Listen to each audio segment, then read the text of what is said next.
একবার রাস্তা দিয়ে একজন সাধু যাচ্ছিলেন, আর একজন দেবপুরুষ আসছিলেন।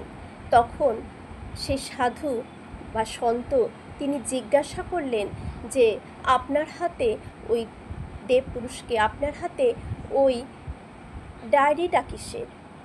তখন তিনি বললেন, এই ডায়েরিতে লেখা আছে কোন ভক্ত ঠাকুরকে বেশি ভালোবাসে তাদের নামের লিস্ট আছে। তখন সে সন্ত বা সে সাধু সেই ডায়েরিটা নিয়ে দেখে সেখানে দেখলেন তার নাম নেই, কিন্তু তার এক ফোঁটাও মনে কষ্ট হলো না।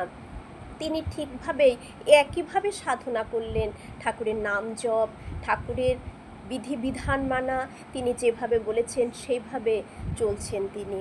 তার ভেতরে এক ফোঁটাও কষ্ট এলো না। তার পরের দিন আবার সে সন্ত বা সাধু রাস্তা দিয়ে যাচ্ছেন, সেই দেবতুল্য মানুষ আবার আসছেন হাতে সেই ডায়েরি নিয়ে। তখন সেদিন শুধু প্রণাম করলেন সে সাধু। তখন দেবতুল্য সে মানুষ বললেন, আপনি ডায়েরিটা আজকে দেখবেন না? তখন বললেন, না, আমার দেখার দরকার নেই। বললেন, দেখুন। তখন ডায়েরিটা হাতে দেওয়ার পরে তিনি যেই ডায়েরির প্রথম পেজটাকে ওপেন করলেন, তখন দেখলেন বড় বড় অক্ষরে সেই সন্তোষে সাধুর নাম লেখা প্রথম নেই। তখন সাধু জিজ্ঞাসা করলেন, কী ব্যাপার, কালকে তো ডায়েরিতে আমার নাম ছিল না, আজকে প্রথম নামই কেন আমার?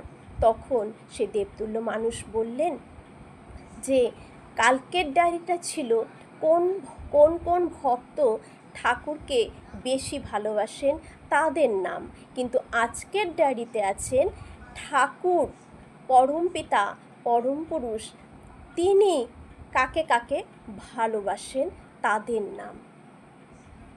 দেখুন, পরমপিতা কাকে ভালোবাসেন, কাদেরকে ভালোবাসেন, সেই ডায়েরিতে তার নাম ছিল। তখন সে সাধু সন্ত বৈষ্ণব সে অঝরে কান্না করলেন যে হে পরমপিতা, আমাকে আপনি এত ভালোবাসেন, ঠিক তাই ঠাকুর কিন্তু আমাদেরকে খুব ভালোবাসেন।